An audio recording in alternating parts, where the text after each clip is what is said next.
Greetings and welcome to another video. Today's topic is the new international airport in Negril need to have a full-length runway that can land the largest planes as well. We will be discussing the above topic today. Please support this channel by subscribing and liking and sharing today's video. Also, feel free to take part with any question and answers interactions below.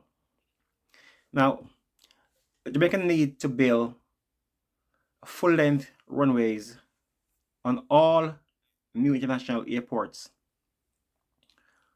What is the point of building a runway that cannot accommodate some international flights?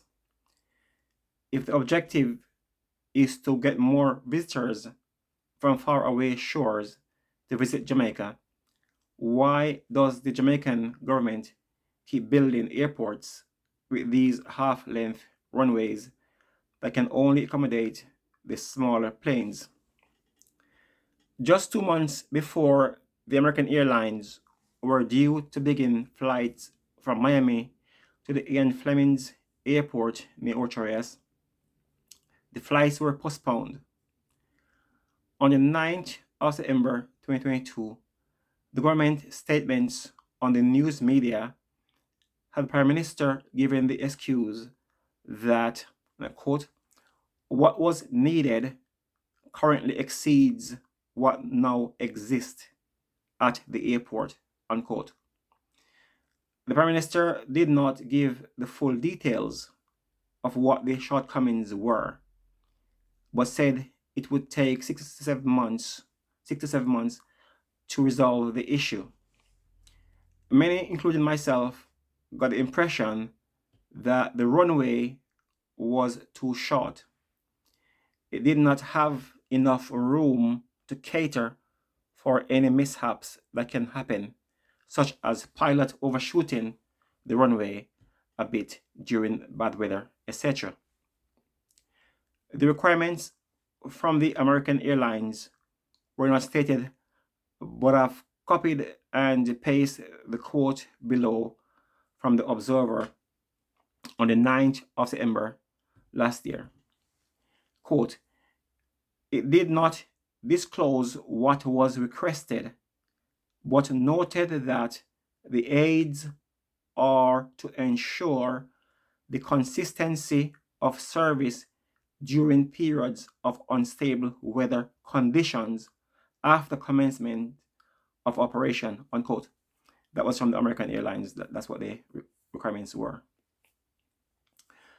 Now, it seems like the American Airlines needed a little bit more playroom on the runway in case of bad weather and the pilot overshooting or undershooting the runway. The same also goes for the Montego Bay Airport as well. They needed the extra runway for the larger planes, but also in addition, so that they also needed a runoff extension at the end of the runway and an extension at the other end for undershooting by pilots. So that is they extend the runway, Montego Bay, both at the start and at the finish as well, so as to accommodate any mishaps by pilots. Okay. Hence, why not build all the new runways with the extensions from the start, at least to the length of the extended Montego Bay runway, rather than all these extensions in phases?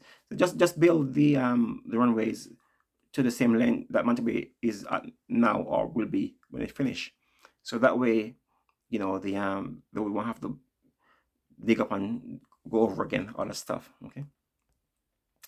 Okay, about 6 weeks after I've written to the government ministers about the need for an international airport for southwestern Jamaica, the government announced to have an international airport in Negril Westmoreland. I did ask for an airport in St. Elizabeth to serve the three sorts and parishes of St. Elizabeth, Manchester, and Westmoreland.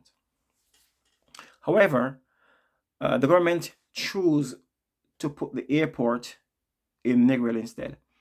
I think that an airport in Negril is more to serve Hanover on the north coast rather than the south coast. Bearing in mind that part of Negril Beach is actually in Hanover. Also, the new largest all-inclusive hotel in Jamaica, I think it's called the Princess Resort Hotel, is in Hanover, not Negril, though it's near Negril Beach, which is on the Hanover side of the beach. Hence, we will need an airport in St. Elizabeth to serve southwestern quarter of Jamaica. I can understand why the government would want the next international airport to be in Negril, since one of the top 10 beaches in the world is located in Negril.